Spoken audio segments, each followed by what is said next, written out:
penuntut umum untuk menentukan.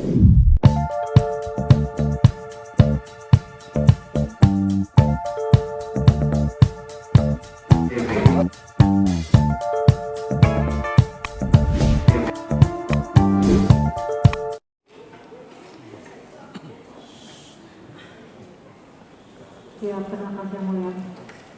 Jadi skor tersebut sudah dilanjutkan ya. Kita lanjutkan pembahasan putusan. Menimbang bahwa terkait keberatan ketujuh ini masih sama, majelis hakim sependapat dengan penuntut umum bahwa untuk memperoleh fakta sebenarnya apakah jaksa penuntut umum tidak mencantumkan dan menguraikan korban yang sebenarnya dalam surat dakwaannya, haruslah dilakukan pemeriksaan terlebih dahulu terhadap bukti-bukti baik yang diajukan penuntut umum maupun penasihat hukum terdakwa. Menimbang bahwa memperhatikan pertimbangan di atas, majelis hakim berpendapat eksepsi penasihat hukum terdakwa haruslah dinyatakan ditolak. Menimbang bahwa keberatan atau eksepsi ke-8 penasihat hukum terdakwa adalah surat dakwaan tidak cermat, tidak lengkap, tidak jelas antara dakwaan pertama alternatif ke-1 dengan dakwaan pertama alternatif kedua, uraian perbuatannya sama tapi pasal yang diterapkan berbeda. Mana penasihat hukum terdakwa menyampaikan alasan eksepsinya yang pada pokoknya sebagai berikut. Bahwa jaksa penuntut umum dalam dakwaan pertama alternatif ke-1 menyimpulkan perbuatan terdakwa Nikita Mirzani melanggar ketentuan pasal 45 ayat 10 huruf A junto pasal 27B ayat 2 Undang-Undang Nomor 11 Tahun 2008 tentang informasi dan transaksi elektronik, bagaimana yang telah diubah terakhir dengan Undang-Undang Nomor 1 Tahun 2024 tentang perubahan kedua atas Undang-Undang Nomor 11 Tahun 2008 tentang informasi dan transaksi elektronik junto pasal 551 ke 1 KUHP. Sedang pada dakwaan pertama alternatif kedua, jaksa penuntut umum menyimpulkan perbuatan terdakwa Nikita Mirzani melanggar ketentuan pasal 369 ayat 1 KUHP junto pasal 551 ke 1 KUHP bahwa uraian perbuatan terdakwa Nikita Mirzani yang ada di dalam dakwaan pertama alternatif ke-1 sama persis dengan uraian perbuatan terdakwa Nikita Mirzani yang ada pada dakwaan pertama alternatif kedua. Tetapi pasal yang diterapkan jaksa penuntut umum berbeda. Bahwa unsur pasal sebagaimana dalam surat dakwaan pertama alternatif ke-1, jaksa penuntut umum mempunyai, saya ulangi, bahwa unsur pasal sebagaimana dalam surat dakwaan pertama alternatif ke-1 jaksa penuntut umum mempunyai perbedaan dengan unsur pasal sebagaimana dalam surat dakwaan pertama alternatif kedua jaksa penuntut umum.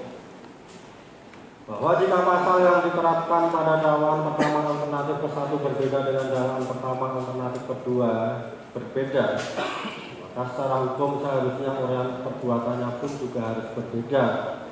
Karena delik inti dari pasal 45 ayat 10 huruf A untuk pasal 27B ayat 2 Undang-Undang Informasi dan Transaksi Elektronik adalah mengatur tentang terjadinya tindak pidana melalui sarana penyebaran informasi elektronik yang berisi ancaman pencemaran atau ancaman akan membuka rahasia.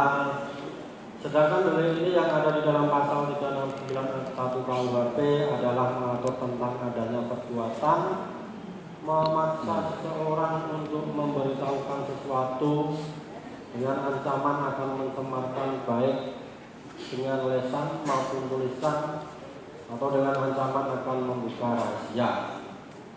Menimbang bahwa atas alasan eksepsi penasihat hukum terdakwa di atas, majelis hakim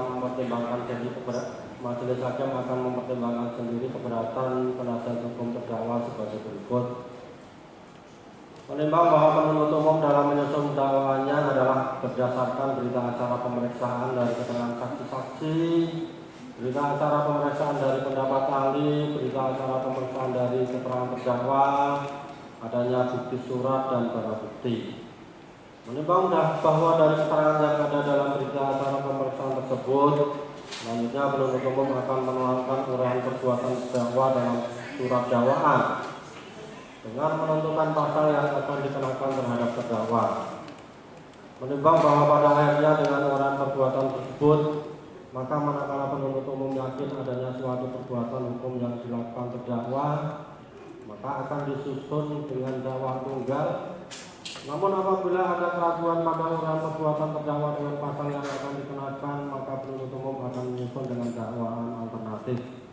Namun manakala dalam uraian perbuatan terdakwa ada lebih dari satu perbuatan, maka penuntut umum akan menyusun dakwaan dengan dakwaan kombinasi atau gabungan. Menimbang bahwa kesimpulannya adalah dengan uraian perbuatan yang telah disusun berdasarkan keterangan yang ada dalam berita acara pemeriksaan, bukti surat dan bukti, selanjutnya adalah kewenangan penuntut umum untuk menentukan bentuk dakwaan yang akan dikenakan kepada terdakwa, maka dakwaan tunggal, alternatif maupun kombinasi atau gabungan. Menimbang bahwa memperhatikan pertimbangan hukum di atas, majelis hakim berpendapat eksepsi penasihat hukum terdakwa haruslah dinyatakan ditolak.